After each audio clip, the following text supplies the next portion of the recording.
What's up, gremlins? I'm outside again today because it's a beautiful day. I did realize like 3 minutes ago that I forgot the class mascot, so that sucks. But I don't care enough to go in and get him, so I'm not going to. He'll be back someday, soon, maybe. I hope your day is going well. The most exciting thing that has happened to me today was that I realized I was out of chapstick and I was really bummed out. So that probably tells you how my life is going right now. Attendance question update. Actually, the most exciting part of my day is probably seeing how you guys voted in this, which also probably tells you how well my life is going right now. Anyway, cookie dough totally like demolished popsicles. Not expecting that. So cookie dough will be moving on to the Elite 8. In other news, here is the shout out that I promised you yesterday for everybody who has been getting in their work this week.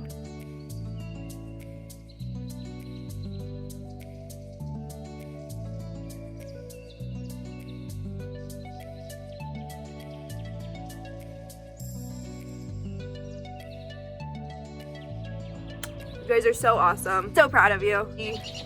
Shut up. But let's cut to the chase and get to the real reason why you are here. To get ready for this story, let's review your bell ringer question from this morning. What was the thing that white Southerners feared the most? Slave rebellions. They lived in absolute fear of that. That was like the worst thing that could happen in their mind. And like, to their credit, if we're gonna give those people credit, it was a legit fear. Like 1/3 of the population was enslaved people. And so if all of those people rose up at once to put down their white oppressors, then things probably weren't gonna go good for a large portion of the white population, you know? And so to combat this, slavery was very strictly policed in the United States. So much so that the United States didn't see as many slave rebellions as like the Caribbean or South America did. Estimates say there were about 250 slave rebellions in American history. And today we are talking about the most famous one. This is the story of Turner's Rebellion. So it all starts with this enslaved man named Nat Turner. Insert picture here.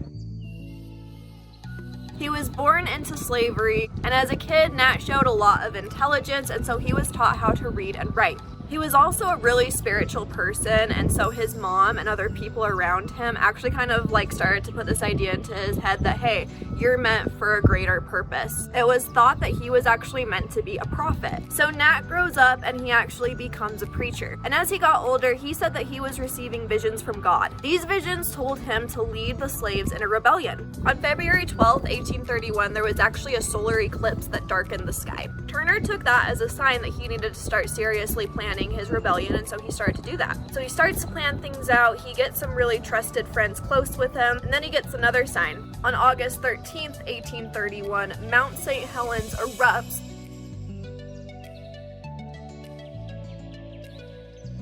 Mount St. Helens is in Oregon. Nat Turner was in Virginia, but the ash spread all the way across the country and once again darkened the skies.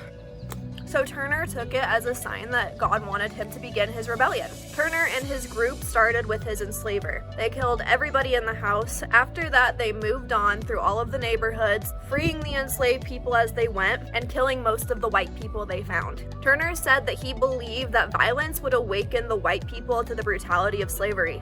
This rebellion lasted for over 2 days. During that time, Turner's forces swelled to about 75 people, and they killed over 60 white people. So of course everybody's freaking out. A militia is put together, and eventually the rebellion is broken up. Turner flees and gets away, but once the rebellion has been sufficiently repressed, there's a really bad consequence from this. That consequence was that this rebellion was like fairly successful, and so it led to the South as a whole to panic. In retaliation, white Southerners began murdering a whole bunch of black people, most of whom had nothing to do with the rebellion, and in total it's thought that probably like 120 people were murdered after the rebellion. Over 50 of the men who did work with the rebellion were executed, and then Turner was able to hide for 6 months until he was eventually found, was sentenced to death, and interestingly enough, the man who said he was getting visions from God was hanged in Jerusalem, Virginia. So the reason that this is significant, besides the fact that this was one of the more successful slave rebellions, was that in the aftermath, Southern paranoia just skyrocketed. They were even more terrified of rebellions than they had been before, so they started to pass a whole bunch of laws. Laws in the South included making it illegal to teach black people how to read and write,